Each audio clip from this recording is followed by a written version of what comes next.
La base de todo generador eléctrico se encuentra en la ley de Faraday, la cual nos dice que en un circuito cerrado se va a inducir un voltaje que será proporcional a la rapidez con que cambie el flujo magnético. Aquí tenemos un circuito cerrado en forma de bobina. Hemos conectado la bobina al multímetro para checar el voltaje que se produce. Y bueno, vamos a utilizar un imán para verificar la ley de Faraday. Es muy importante que la ley de Faraday nos dice que el voltaje que se va a producir acá es proporcional a la rapidez con que cambia el flujo de campo magnético. Flujo nos da una idea de movimiento. Cuando nosotros movemos el imán a través de la bobina, podemos ver cómo se genera un voltaje. Alrededor del imán hay un campo magnético que todo el tiempo se encuentra alrededor del mismo. Pero este campo magnético es estático. Para que la ley de Faraday surta efecto, el campo magnético tiene que moverse para que haya un flujo que atraviese la bobina. Si nosotros atravesamos el imán, vemos cómo se genera el voltaje, pero si lo dejamos en medio, el voltaje desaparece.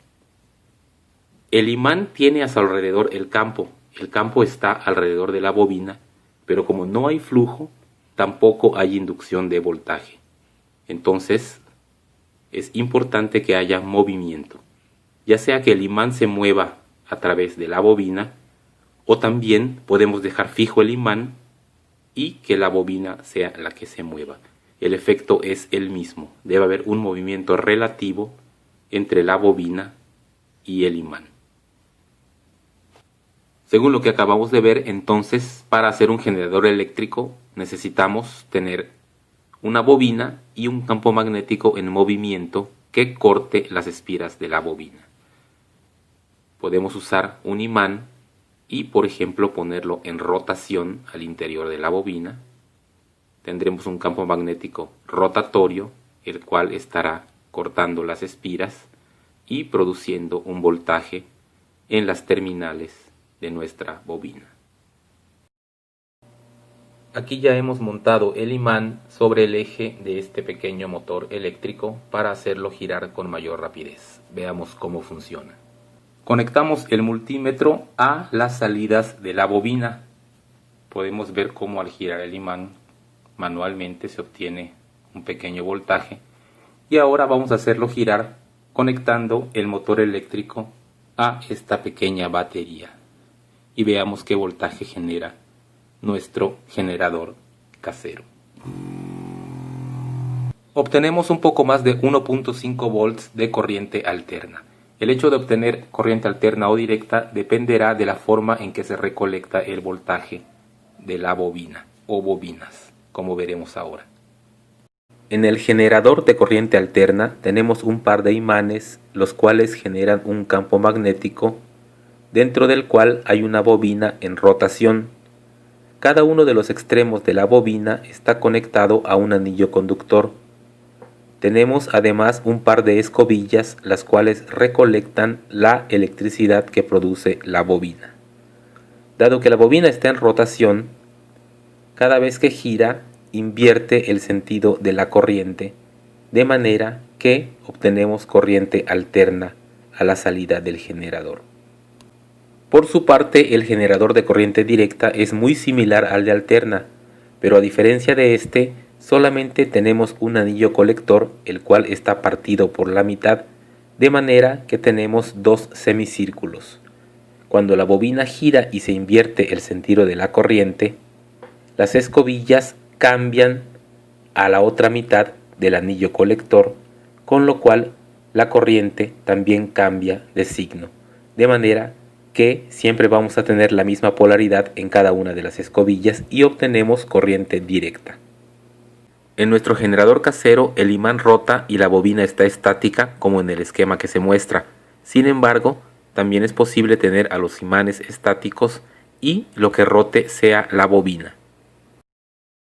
Los motores eléctricos de corriente continua, como este pequeño motor, también funcionan como generadores de corriente continua. Vamos a conectar las terminales del motor al multímetro y podremos ver que si lo hacemos girar, producimos un voltaje positivo. Lo estamos haciendo girar en el sentido de las manecillas del reloj. Si giramos en sentido contrario, se produce un voltaje negativo. Ahora vamos a abrir este pequeño motor para mostrar cómo es su construcción interna.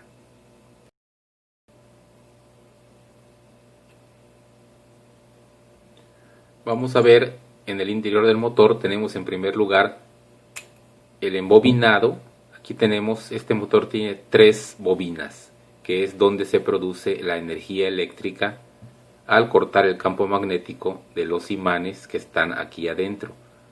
Este motor o generador, depende cómo lo usemos, tiene los imanes estáticos y lo que gira son las bobinas. Y en esta parte de aquí podemos apreciar, aquí tenemos las 2 escobillas que son las que recolectan la corriente de las bobinas. Aquí tenemos los anillos colectores, son muy pequeños para apreciarse, pero ahora les voy a enseñar otro motor en donde se aprecia mejor. Aquí tenemos este que es más grande. Podemos ver que el anillo colector está formado de muchas partes, no son únicamente 2 como en el esquema que vimos, porque este motor tiene muchas bobinas. Por cada bobina vamos a tener un par de terminales colectoras. A este conjunto de terminales colectoras se le conoce como el conmutador. Y por supuesto, para que nosotros podamos obtener energía eléctrica de un generador, será necesario mover el eje de alguna manera. Es decir, lo que un generador eléctrico hace es convertir la energía mecánica, que es la que mueve al eje, en energía eléctrica en las terminales del generador. La energía que mueve al generador puede provenir de diversas fuentes.